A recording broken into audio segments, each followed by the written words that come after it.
Allez, les Wendell, on se dépêche. L'heure des vacances est arrivée. Et on est déjà en bas de la première page du planning. Ah, désolé, mais je suis harcelée par des insupportables démarcheurs téléphoniques. Je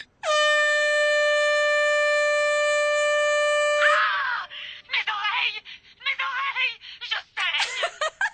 Oh, ça va lui apprendre à me réclamer ses bouquins à la bibliothécaire. Merci de m'avoir loué ta cornette de brume, mon chéri. Ça, c'est ce que j'appelle une dépense utile. C'est bon, maman. Rien à cirer de la satisfaction du client. Tout ce qui m'intéresse, c'est le fric. Ouais, comme ces hippies qui ont goudronné notre allée avec une couche de peinture. Oh, si je les retrouve, je les étranglerai un par un avec leur écharpe, jusqu'à ce que leurs yeux sortent de leurs orbites. Hé, Roxy, on s'en va, dépêche-toi, on t'attend. J'ai pas envie de partir en vacances. Lindsay va faire une soirée piscine chez elle et je veux y aller. Allez, on va bien s'amuser. Puis, j'ai acheté des mugs assortis pour le voyage. On est plus enthousiaste maintenant, hein?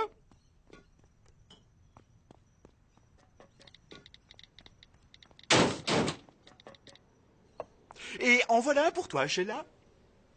Norman, pourquoi est-ce que tu as pris un mug en plus? Ben dis donc, ça c'est du bon jus de viande.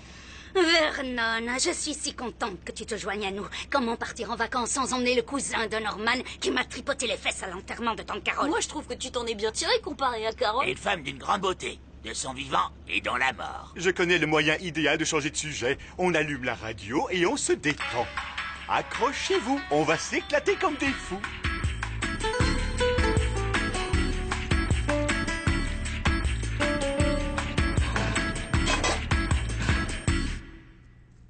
Ouah, le guide n'a pas menti. Le musée des panneaux est vraiment fantastique.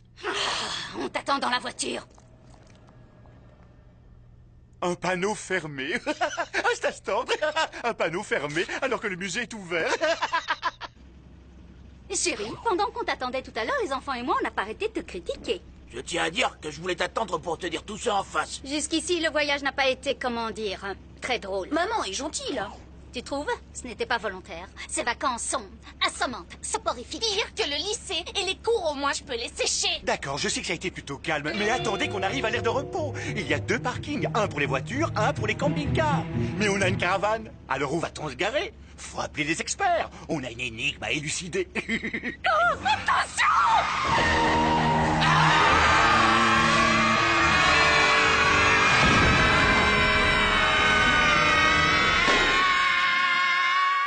Comment dites-le-moi, tombez plus bas. La virée en famille est partie en vrille, c'est le plongeon direct tout droit. 2000 mètres, tout en bas! Jusqu'au fond, c'est profond. Aucune issue, malheur, que fais-je? Par où on sort? On est pris au piège! À Crash Canyon. Hurler, crier, à quoi ça rime? Personne t'entend au fond de l'abîme. Ici, c'est ça, t'es là pour personne! Crash Canyon.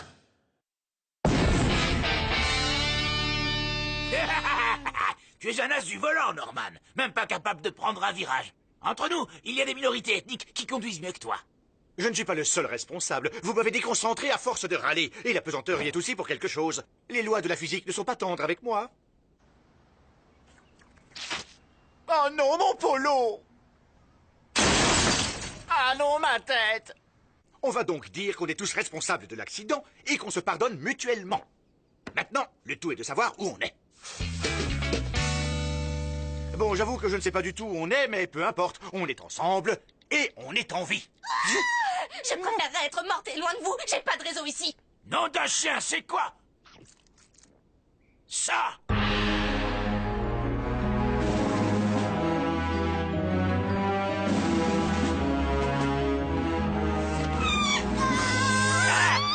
Aucune raison d'avoir peur, civil. Le soldat Lippi est très laid, mais inoffensif. Je vous mets en garde. Je ne suis rien de tout ça. Colonel Colton Steele. Le singe et moi, on s'est écrasés ici il y a des années à notre retour de l'espace. Avec une navette. Une navette de la NASA. Vous avez raison d'être impressionné. Il y a des années? Et vous êtes toujours là?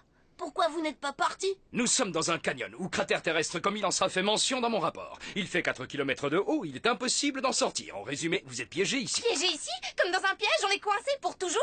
Oui. Et affirmatif. C'est oui, en jargon d'astronaute. Je déteste être prise au piège. C'est pour ça que je ne prends pas l'ascenseur et que je n'ouvre pas aux témoins de Jéhovah. Je veux partir tout de suite! Comme nous tous, nous avons déjà envisagé et testé toutes les solutions possibles pour s'échapper, mais elles ont toutes échoué. Parfois dans la tragédie, malgré un certain côté comique. Par catapulte. Nous? Vous êtes combien à être coincés ici? 25. 12 en langage martien. Bonjour, je m'appelle Sarah. Je suis une sorte de déléguée de classe ici. Je m'occupe d'organiser des fêtes de bienvenue aux nouveaux arrivants en attendant qu'ils se remettent du crash. Mais vous quatre, vous êtes déjà sur pied. C'est une honte. Toutes nos excuses, ce sont les airbags. Et probablement un courant d'air ascendant. Aucun problème. On va quand même vous organiser une petite fête. Voici la spécialité locale. On n'en a pas tous les jours, mais j'ai de la chance. Les rongeurs sont plus faciles à attraper lorsqu'ils sont malades. Ah, ça sent drôlement bon. Mon premier mari sentait bon lui aussi. Mais les choses ont viré au vinaigre. J'ai un bon conseil. N'épousez jamais quelqu'un pour son odeur. Je suis Frida. Ça, c'est ma maison et mon restaurant. Ouh, y a personne pour servir ici. Mais elle vit dans un camion friterie. Oui, tout le monde vit dans la voiture, la navette ou le camion avec lequel ils sont tombés. Mais pourquoi je vous raconte tout ça alors que je pourrais vous faire une petite visite guidée? Suivez-moi. Lui, c'est Earl. Il est arrivé ici en moto, comme vous le voyez. Voici le bar de la marionnette et lui, c'est Nalapat. Vous pouvez l'appeler comme ça ne me dérange pas. Nalapat, c'est son vrai nom. Vous connaissez Colton et Lippy? Voici Pete, Carol et Coma Steve. Coma Steve, c'est celui qui est dans le coma. La veuve McGurk est son ours. L'ours a mangé son mari. T'as oublié une tâche. Recommence plus vite que ça. Ça, c'est pour avoir des émotions. Les Manderbelt sont les seuls qui ne vivent pas au fond du canyon. Pas assez bien pour eux. Ils sont de la haute. Ils faisaient déménager leur maison dans un autre quartier chic quand... Oups! C'est ici qu'ils ont déménagé et ils vivent avec nous. Non, on ne vit pas ici, nous. On rentre chez nous, n'est-ce pas? On va tenter le coup. Peut-être que si on marchait vers... Quelle que soit la direction que vous prendrez, vous tomberez sur un cul-de-sac. Surtout si vous allez par là. Il suffit d'appeler quelqu'un à l'aide. J'avais oublié. Pourquoi est-ce que je suis venue au monde? Je suis pour l'avortement. Bon, merci pour la visite, c'était gentil à vous. Tenez, allez vous acheter une portion de frites. Oh, une dernière chose. Il y a quelques années, ce camion s'est écrasé ici et Monsieur Manderbelt a décidé que les tirs de golf nous serviraient de monnaie. Alors, votre argent ne vaut rien du tout dans le canyon. Mon argent ne vaut rien. Mais l'argent, c'est génial. C'est merveilleux. C'est un trésor. C'est mon trésor. C'est mon précieux. Calme-toi, chérie, ne l'écoute pas. C'est une folle dégénérée qui vit dans un grand trou dans le sol. Comme Saddam Hussein. Regarde comment il a fini. Ah! Sid Button! Vous êtes Sid Button? Norman, c'est Sid Button. Sa chanson « Je veux buter l'arc-en-ciel » était un tube dans les années 80 avant qu'il ne disparaisse pendant un voyage en avion. Oh, c'est bizarre. Il est arrivé le même truc à un type que je connais, moi. Oh, vous voulez que je vous chante la chanson? Ouais, moi et ma bouche, on pourrait chanter pour vous. Ah, oui. Ah, bien sûr que oui. 1, 2, 3, 4. S'il pleut au soleil, ça fait un arc-en-ciel. Il croit qu'il est grandiose, je veux l'envoyer sur les roses. Je veux buter l'arc-en-ciel, je veux buter l'arc-en-ciel. Duel mortel, duel mortel. Vous êtes les nouveaux arrivants. Ça, c'est à cause de vous.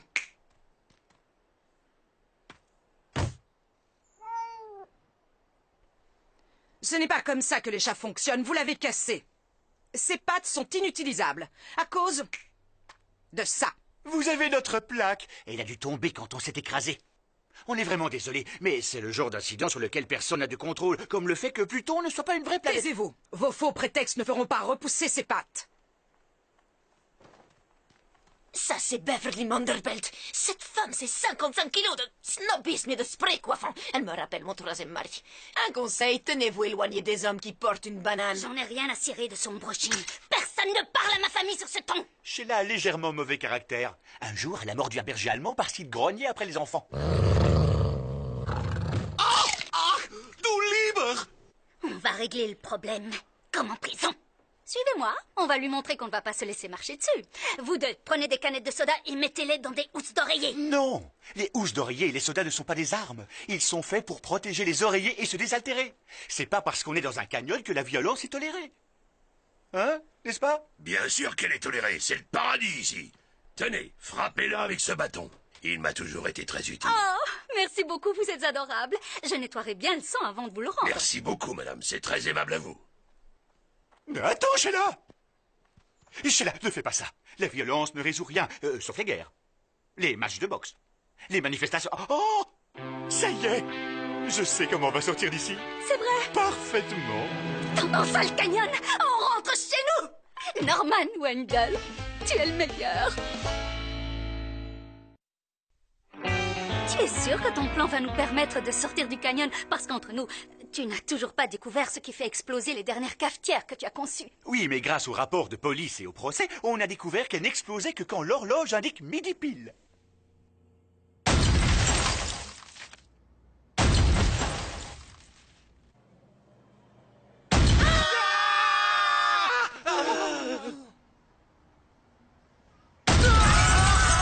Et comme disent les ingénieurs, un problème identifié est un problème résolu à moitié. En fait, c'est résolu au 3/7e, mais j'y arrondis, c'est plus accrocheur. Je suis bon en slogan. Dites-moi en part quand, du coup, tout de suite, c'est bon pour moi. Bientôt, je n'ai qu'un plan pour l'instant. Je passe à la construction. Allez, les enfants, votre père est occupé, alors allez regarder la télévision. Écoutez de la... Jouez à la console de... Ah, débrouillez-vous. Ah, les ambulanciers ont pas fermé l'ambulance à clé. Faut jamais faire confiance aux voisins.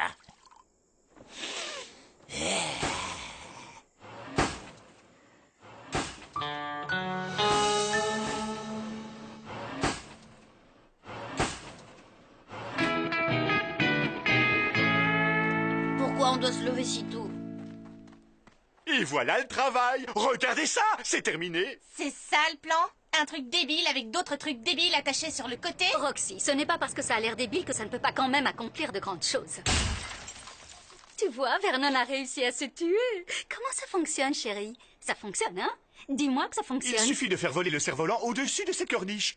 J'y ai accroché une perceuse, et grâce aux rallonges branchées au panneau solaire, elle va percer un trou dans la roche juste au-dessus de la corniche. On escalade la roche jusqu'à la corniche, on décroche le cerf-volant et on le fait voler jusqu'à une autre corniche, et encore une autre, et ensuite... on est libre! C'est une idée de génie. Bon travail, pas. J'avoue que tu m'impressionnes beaucoup sur ce coup. Ah, tu as réussi, chérie, c'est fantastique. Tu es le seul matheux au monde que je pourrais jamais aimer.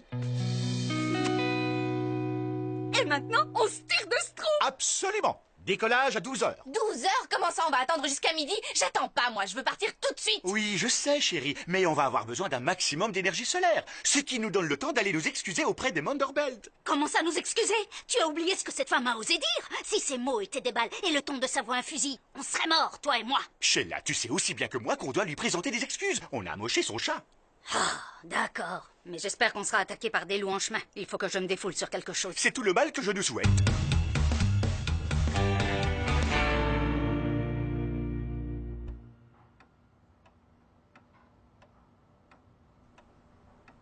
Ça fait déjà une demi-heure qu'ils nous font poireauter.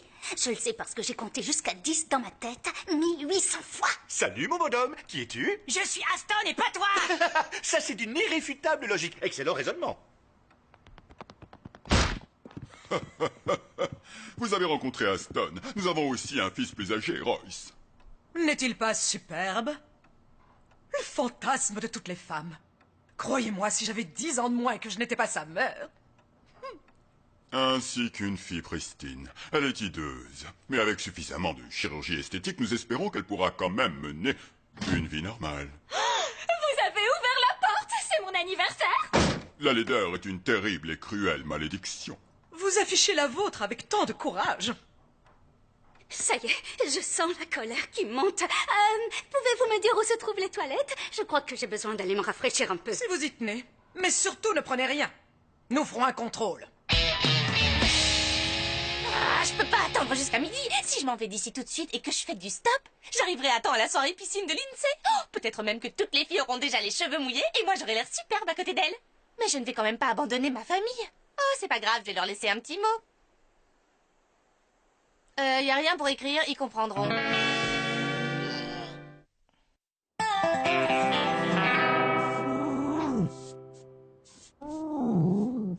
Si vous voulez, je peux m'occuper de votre chatte. Je suis ingénieur. J'ai inventé la porte à fermeture inflexible. J'ai gagné une clé d'or. La plus haute distinction de l'industrie des portes. Vous ne lisez pas beaucoup de magazines sur l'industrie des portes, je me trompe?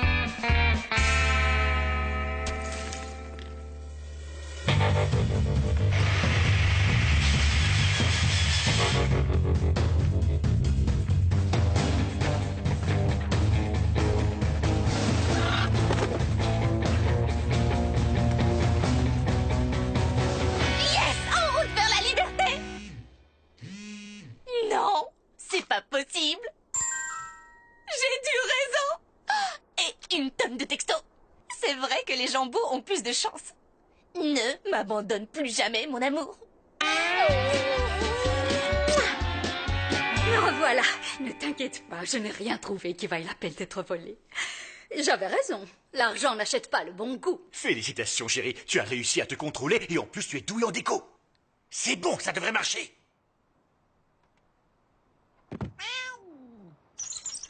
Ma princesse a son propre carrosse. Beau travail. Un petit dédommagement? Non, non, non, non. Vous ne me devez absolument rien. Considérez que ce sont des excuses. On veut que nos relations soient amicales. Dans ce cas, nous rejetterons la faute de cet incident malencontreux sur Bjorn. Espèce de Norvégien répugnant. Vous en connaissez, vous, les Norvégiens pas répugnants? C'était mon cousin. Il est un peu grossier parfois. Ça pourrait aller s'il avait la politesse de mourir. Aucune importance. L'incident est clos. Tout cela appartient au passé. Ma chère, si vous désirez voler quelque chose, faites donc. Mais que ce soit petit. Il y a un élève de terminale à la soirée et il a amené quelqu'un. Oh zut, c'est une fille. Mais en fait, c'est juste une copine, c'est pas sa copine.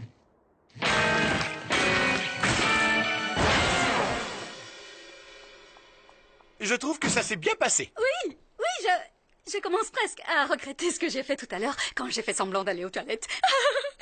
Qu'est-ce que tu as fait? 2 minutes avant le boom. Je crois que ton psychologue avait raison quand il disait, juste avant que tu ne le frappes, que tu es beaucoup trop colérique. Waouh, un garçon a dit à Chérie que j'avais une jolie peau. Mais quel garçon? Si c'est ce type moche avec une oreille fondue, je m'en fous. Quoi? Il y a quelqu'un qui est en train de parler de moi? J'ai l'oreille qui chauffe. La corniche est en train de s'écrouler à cause des vibrations. Il faut que j'éteigne mon téléphone. C'est cool, il y a un garçon qui trouve que j'ai une jolie peau. C'est pas tout à fait une déclaration d'amour. Il vaut mieux que j'attende d'être arrivée en haut pour savoir. Il faut que je sois forte. Je peux le faire.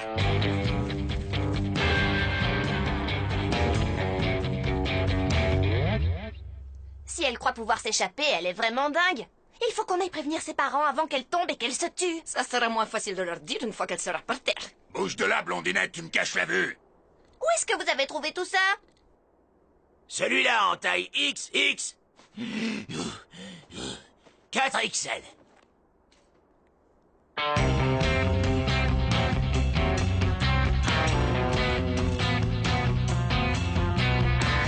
Ah, 4XL mes fesses.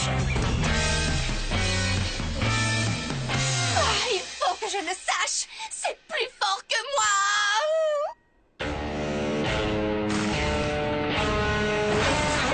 Celui qui l'a dit, c'est...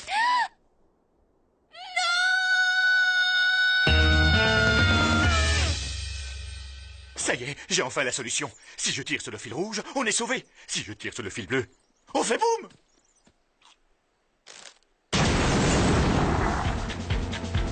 C'est notre cerf-volant, suivi de notre fille. Tu as volé notre plan d'évasion. Je te préviens, si la chute ne nous tue pas, tu vas passer un sale quart d'heure. Mon téléphone, il est sauf. Il est 12:01. Et le gagnant du pari sur l'heure de la chute est... Sarah! Oh, tu as gagné, toi aussi. Tu seras l'invité d'honneur de ma fête des perdants. Tout est fichu à cause de toi. Ce que tu as fait est purement égoïste, complètement idiot. Ça ne m'étonne pas de toi. Vous entendez ce bruit?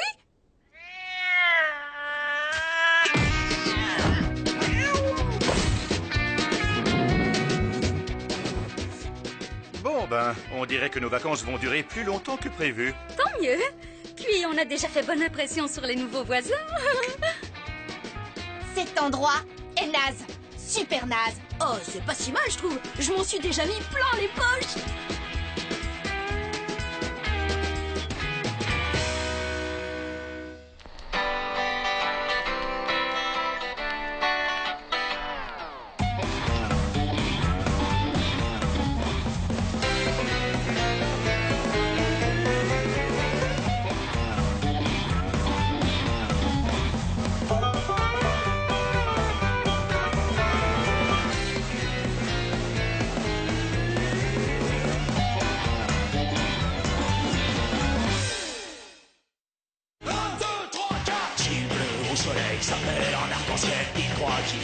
je veux l'envoyer sur les roses. Je veux buter l'arc-en-ciel, je veux buter l'arc-en-ciel. Duel mortel.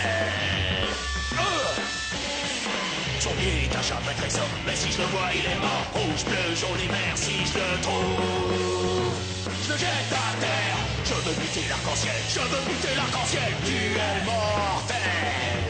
Duel mortel. Duel mortel. Je hais l'arc-en-ciel.